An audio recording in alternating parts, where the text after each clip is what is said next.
नमस्कार, देवभूमि समाचार में आपका स्वागत है। आपके साथ मैं रीना झा बालियान। खबरों का रुख करेंगे, लेकिन उससे पहले एक नजर डालते हैं इस वक्त की हेडलाइंस पर। उत्तराखंड के भीमताल में हुआ बड़ा सड़क हादसा। गहरी खाई में गिरी लोगों से भरी रोडवेज बस, एक बच्चे समेत 4 लोगों की मौत, कई लोग घायल। उत्तराखंड में बैलेट से होंगे निकाय चुनाव। बैलेट पेपर से चुनाव करने पर कांग्रेस प्रदेश अध्यक्ष का बयान, कहा कांग्रेस की जीत की बड़ी संभावना। बीजेपी ने सुशासन दिवस के रूप में मनाई पूर्व पीएम अटल बिहारी वाजपेयी की जयंती। प्रदेश अध्यक्ष महेंद्र भट्ट बोले, उत्तराखंड को बनाने में अटल जी की रही अहम भूमिका। देहरादून मेयर पद के लिए कांग्रेसियों में मची होड़। अब तक 19 नेता कर चुके हैं दावेदारी पेश। आलाकमान के फैसले पर टिकी निगाहें। और चलिए अब बुलेटिन की शुरुआत कर लेते हैं। उत्तराखंड में एक बार फिर बड़ा हादसा हुआ है। पिथौरागढ़ से हल्द्वानी जा रही यात्रियों से भरी बस गहरी खाई में जा गिरी। इस हादसे में अब तक 4 लोगों की मौत की खबर है। देखिए रिपोर्ट। चलाएंगे।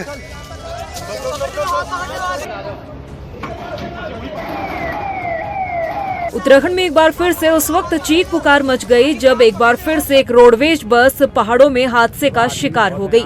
दरअसल पिथौरागढ़ से हल्द्वानी जा रही यात्रियों से भरी रोडवेज बस हादसे का शिकार हुई और अनियंत्रित होकर गहरी खाई में जा गिरी, जिसमें एक मासूम बच्चे समेत 4 लोगों की मौत हो गई।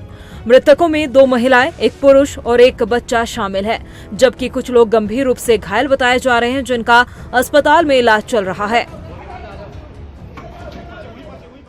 पिथौरागढ़ से हल्द्वानी के लिए ये बस जा रही थी। भीमताल से 500 मीटर जब आगे नीचे गई तो वहाँ पे ये बस 100 मीटर नीचे लगभग खाई। मौके पे तुरंत जो पुलिस और प्रशासन की टीमें पहुँच गई हैं और ज़्यादातर घायलों को निकाल लिया गया है। अभी तक 3 लोगों की कैजुअल्टी की बात सामने आ रही है। पुलिस और प्रशासन और स्थानीय लोग लगातार इस बचाव कार्य में जुटे हुए हैं। सबसे पहले प्राथमिकता हमारी जो घायल हैं उनको चिकित्सा सुविधा मुहैया कराने की है। यहाँ भीमताल हॉस्पिटल पर लाने के बाद उनको रेफर किया जा रहा है। और इस मामले में जब बस के ड्राइवर से ही बात करने की कोशिश की गई तो पता चला कि एक दूसरी बस को बचाने के चलते ये हादसा हुआ है। रमेश जी, कितने लोग थे बस में सवार? कहाँ से आ रही थी बस ये? कितने लोग सवार थे बस में? कैसे हुआ है हादसा?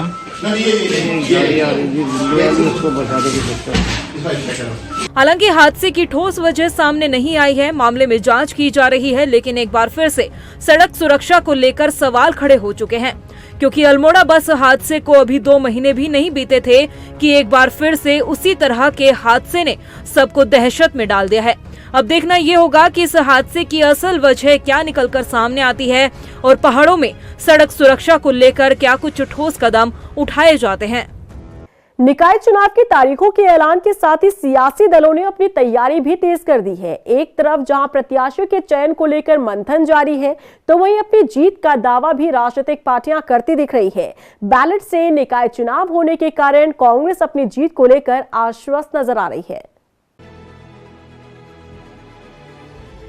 लोकसभा चुनाव हो या फिर विधानसभा चुनाव, ईवीएम को लेकर समय समय पर सियासी दलों द्वारा सवाल खड़े होते रहे हैं, लेकिन उत्तराखंड में होने वाले निकाय चुनाव बैलेट से कराए जाएंगे, जिससे कांग्रेस की जीत की संभावना बढ़ती दिख रही है। ऐसा कहना है कांग्रेस प्रदेश अध्यक्ष करण माहरा का। करण माहरा का कहना है कि जब भी बैलेट की काउंटिंग होती है तो दूसरी पार्टियां आगे निकल जाती हैं और बीजेपी पीछे रह जाती है। ईवीएम देखिए, जब पूरा देश, जिस देश ने ईवीएम का निर्माण किया, निजात किया, और चाहे वो अमेरिका है या जापान है, जो बड़े टेक्निकली जो काफ़ी हाई हैं, एडवांस्ड हैं, उन लोगों ने भी बैलेट से ही अब वो वोट कराते हैं। ईवीएम को उन्होंने नकार दिया, ईवीएम को उन्होंने डिस्कार्ड कर दिया। लेकिन भारत में क्या कारण है कि ईवीएम को हटाने के लिए महकमा तैयार नहीं है? ये आश्चर्य की बात है। और हम भी चाहते हैं कि ईवीएम से ना हो, बैलेट से हो। उम्मीद करते हैं और इससे हमारी उम्मीदें बढ़ी हैं, बशर्ते कि जो एक सीन देखने को मिला था कि एक अधिकारी लगातार ठप्पे मार रहा है और जो है वोट बीजेपी को डाल रहा है, वैसा कोई अधिकारी ना बैठे। बैलेट से होने वाले निकाय चुनाव को लेकर करण माहरा के इस बयान पर बीजेपी ने तंज कसा है। बीजेपी प्रदेश मीडिया प्रभारी मनवीर चौहान का कहना है कि बैलेट पेपर से कराए गए चुनाव के नतीजे जब सामने आएंगे तब कांग्रेस को अपनी हकीकत पता चल जाएगी। तक तो ईवीएम पे ही प्रश्न चिन्ह लगाते थे, लेकिन जब पोस्टर ये बैलेट का जो चुनाव होगा ये वैसे पंचायत और नगर निकाय चुनाव पहले से ही बैलेट पर होते आए हैं और बैलेट का जब परिणाम सामने आएगा तो कांग्रेस को हकीकत पता भी लग जाएगी। भले ही 2014 के बाद से विपक्षी दल ईवीएम को लेकर सवाल खड़े करते आ रहे हो, लेकिन इस बात से भी इनकार नहीं किया जा सकता कि ईवीएम पर सवाल खड़े करने वाली पहली पार्टी बीजेपी थी। लेकिन स्थिति बदली, हालात बदले तो सत्ता में आते ही सुर भी बदल गए। फिलहाल देखना होगा कि कांग्रेस निकाय चुनाव में क्या जादू दिखाती है, क्योंकि बैलेट से होने वाले निकाय चुनाव में अपनी जीत को लेकर कांग्रेस आश्वस्त नजर आ रही है। वहीं राजधानी देहरादून में मेयर पद के लिए कांग्रेसियों में भी होड़ मची है। अब तक करीब 19 नेताओं ने मेयर पद के लिए अपनी दावेदारी पेश की। कांग्रेस प्रदेश कार्यालय पहुंचे प्रदेश मीडिया कोऑर्डिनेटर राजीव माहेश्वरी ने भी मेयर पद के लिए पार्टी से टिकट मांगा। उन्होंने कहा कि अगर उन्हें प्रत्याशी बनाया जाता है तो वो जरूर जन समर्थन हासिल करेंगे। ये जो छल जनता के साथ स्मार्ट सिटी और इन चीज़ों पे किया गया है, इसको उजागर करने के लिए हमने भी जो है ऐसा ठाना है कि हम इसमें एक बार प्रयास करें मेयर पद के लिए। यदि पार्टी हमें मौका देगी, हम पार्टी का जो है जो भी निर्णय होगा वो हमारे लिए सर्वोपरि है।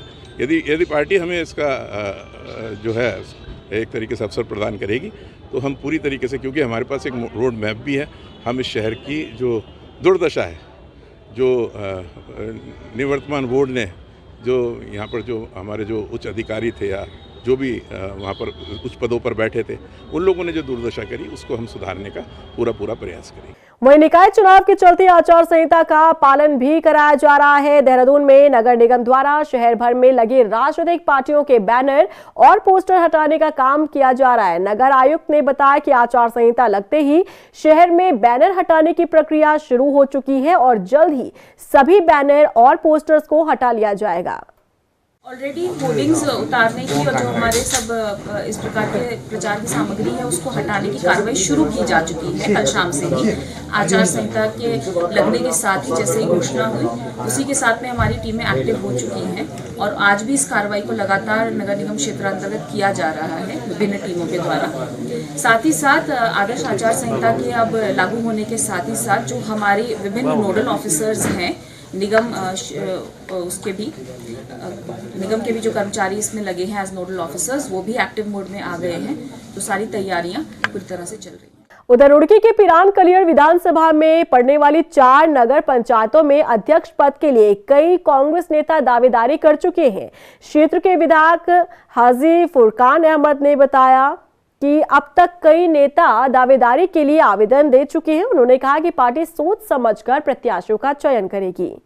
राजधानी देहरादून में बीजेपी ने पूर्व पीएम अटल बिहारी वाजपेयी के 100वें जन्मदिन को सुशासन के रूप में मनाया। इस मौके पर बीजेपी ने प्रदेश कार्यालय में श्रद्धांजलि कार्यक्रम आयोजित की और जहां पर सभी नेताओं ने अटल बिहारी वाजपेयी को श्रद्धांजलि दी।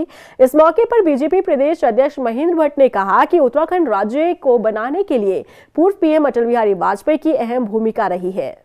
देखिए, अटल जी भारतीय जनता पार्टी के कार्यकर्ताओं के आदर्श के रूप में पार्टी को स्थान तक शिखर तक पहुंचाने में अटल जी का जो योगदान है और खासतौर पर मैं उत्तराखंड दृष्टि बहुत उत्तराखंड राज्य के प्रति भी उनका जो भाव था उस राज्य के रूप में हमने देखा है। आज पूरे देश के अंदर अटल जी की जन शताब्दी वर्ष का प्रारंभ हुआ है। पूरे वर्ष भर सुशासन वर्ष के कार्यक्रम के रूप में कार्यक्रम श्रृंखला बनाई हुई है। उधर लोहाघाट में भी पूर्व पीएम अटल बिहारी वाजपेयी की जयंती को बीजेपी कार्यकर्ताओं ने सुशासन दिवस के रूप में मनाया। इस मौके पर कार्यकर्ताओं ने देश और राज्य के हित में किए गए पूर्व पीएम अटल बिहारी वाजपेयी के कार्य को याद किया।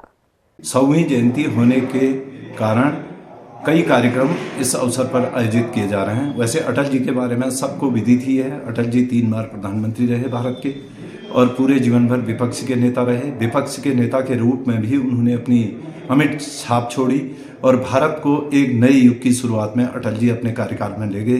गठबंधन की सरकार होने के बावजूद उन्होंने निश्चित रूप से ऐसे काम किए जो भारत में एक हिला देने वाले थे। देश भर के साथ साथ उत्तराखंड में भी क्रिसमस के पर्व की धूम देखने को मिली। राजधानी देहरादून के सेंट फ्रांसिस चर्च में क्रिसमस के मौके पर विशेष प्रार्थना का आयोजन हुआ। चर्च में पहुंचे श्रद्धालुओं ने मोमबत्ती जलाकर अपने ईश्वर यीशु मसीह का जन्मदिन मनाया। बता दें कि क्रिसमस के चलते देहरादून के तमाम चर्च में विशेष रूप से सजावट की गई है। इसका महत्वपूर्ण बताने के पहले मैं हमारे सारे देशवासियों को और देहरादून के वासियों को प्रभु यीशु के जन्म दिवस के शुभ अवसर पर बधाइयाँ और शुभकामनाएं देना चाहता हूँ। विश यू ऑल अ मेरी क्रिसमस। प्रभु यीशु का जन्म दिवस हम इसलिए मनाते हैं, इतिहास में सबसे महत्वपूर्ण है क्योंकि वो मानव जाति को मिलने के लिए इस संसार में आए हैं और उनका आना वे सुख शांति लेके आए हैं, खुशी देने के लिए आए हैं। जितने भी उनको पाते हैं, जितने भी उनको अनुभव करते हैं, वो सचमुच में उस खुशी को अनुभव करते हैं। यहाँ पर जब हमारे भगवान जैसे जीसस क्राइस्ट पैदा हुए थे तो उस दिन क्रिसमस मनता है और यहाँ पर रात में भी चर्च लगता है, सुबह भी चर्च लगता है। बहुत सारे लोग आते हैं यहाँ पर और यहाँ पे अलग रिलीजन के भी लोग आते हैं। यहाँ पे बहुत अच्छा सजता है और सब लोग यहाँ पे आते हैं, मिलते हैं, एक दूसरे से सेलिब्रेट करते हैं।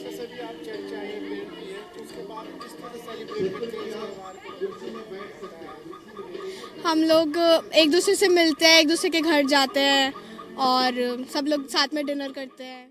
वहीं लोहाघाट में आरएसएस ने बाल स्वयं सेवकों के साथ साथ पथ संचालन का आयोजन किया। इस मौके पर आरएसएस पदाधिकारियों ने सभी लोगों से वेस्टर्न कल्चर छोड़कर भारत की संस्कृति को अपनाने की अपील की। पथ संचालन में शामिल आरएसएस पदाधिकारी ने कहा कि आज देश की युवा पीढ़ी तेजी से वेस्टर्न कल्चर की ओर आकर्षित हो रही है, जबकि भारत में सप्ताह के हर दिन का अपना महत्व है। हाल हैं, इनको हम अपनी सनातनी परंपरा को बनाए रखने के लिए, हमारी संस्कृति को इनके अंदर भरने के लिए और हम दूसरी जो संस्कृतियां हैं उनको हम अपने यहाँ न आने दें, इस उद्देश्य से हम आज बाल स्वयं सेवकों का यहाँ पर पथ संचलन कर रहे हैं। और बाल स्वयं सेवकों में बड़ा उत्साह है इस बात को लेके कि वह देश की परंपरा को, देश की संस्कृति को आगे बढ़ाने के लिए अपना योगदान दे रहे हैं। घनसाली में उत्तराखंड जन विकास परिषद द्वारा नशे के विरुद्ध अलग जगाने वाले चंद्र सिंह बिष्ट की पुण्यतिथि पर श्रद्धांजलि सभा का आयोजन किया गया और उनके संघर्षों को याद किया गया। इस मौके पर शराब मुक्त अभियान के तहत शराब मुक्त विवाह आयोजित करने वाले परिवारों को सम्मानित किया गया। वहीं निकाय चुनाव में शराब बांटने वाले प्रत्याशियों को सबक सिखाने की अपील भी की गई। लक्सर में कई दशकों से किराए के भवन में चल रही मैन बाजार चौकी जर्जर हालत में है। बावजूद इसके पुलिसकर्मी यहां बैठने को मजबूर हैं। आलम यह है कि बारिश का गंदा पानी भी चौकी में भर जाता है। इस वजह से वहां तैनात पुलिसकर्मी को हर जरूरी दस्तावेज को संभाल कर रखना पड़ता है। वह इस मामले में कोई अधिकारी कुछ कहने को तैयार नहीं है। मामला ये है कि ये लक्सर मैन बाजार की मेन चौकी है और यहाँ जब बरसात होती है लक्सर के अंदर तो यहाँ बहुत पानी बढ़ जाता है। जहाँ तक कि जो अपने जो पुलिसकर्मी हैं ये भी अपना सामान बेचारे उठाकर और पता नहीं किस किस तरह पानी में निकलकर जाना पड़ता है। कोई भी काफ़ी बार जनप्रतिनिधियों को बताया गया इस पुलिस चौकी के बारे में, कोई भी जनप्रतिनिधि ने इसको सीरियसली नहीं लिया। तब जाकर जो है अब जो कुछ जो जर्नलिस्ट लोग हैं वो थोड़ा इसमें सहयोग कर रहे हैं और इसके लिए आवाज़ उठा रहे हैं। नरेंद्रनगर के डोबरी गांव में ग्रामीणों ने आरोप लगाया कि ऑल वेदर रोड के निर्माण के चलते गांव का पैदल मार्ग क्षतिग्रस्त हो गया है और इस वजह से लोगों को आवाजाही में परेशानियों का सामना करना पड़ रहा है। ग्रामीणों ने बताया कि साल 2017 और 18 में ऋषिकेश बद्रीनाथ राष्ट्रीय राजमार्ग 58 पर सड़क चौड़ीकरण का काम शुरू हुआ था और उसी दौरान गाँव का पैदल मार्ग ध्वस्त हुआ, लेकिन 7 साल बीत जाने के बाद भी गाँव के ध्वस्त मार्ग को दुरुस्त नहीं किया गया। हाईवे और जो ऑल वेदर रोड आई थी ये गाँव का उत्तराखंड के विकास करने के लिए आई थी, परंतु इसके चलते ये देखिए रास्ते जो है वो डैमेज होते जा रहे हैं। गांव वालों के लिए आने जाने की आवाजाही में जो है बहुत ही दिक्कत का सामना करना पड़ रहा है। पहले तो पानी की किल्लत है और ढो के सर पे बोझा लेके पानी का ढुलान करना पड़ता है, सामान का ढुलान करना पड़ता है। उसके ऊपर से ये ऐसे खराब रास्तों की मार तो बहुत ही दुर्गति हमारे लोगों की जा रही है और क्षेत्रीय विधायक से लगातार शिकायत करने के बाद भी जन सुनवाई नहीं हो रही है।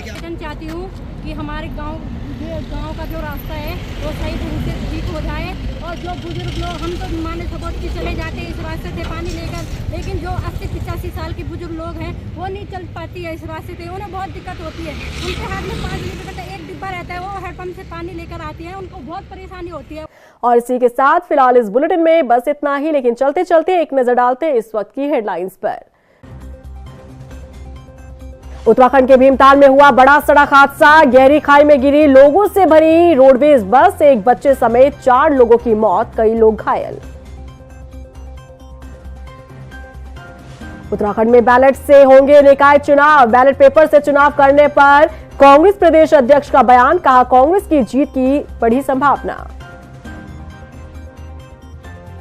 बीजेपी ने सुशासन दिवस के रूप में मनाई पूर्व पीएम अटल बिहारी वाजपेयी की जयंती, प्रदेश अध्यक्ष महेंद्र भट्ट बोले उत्तराखंड को बनाने में अटल जी की रही अहम भूमिका।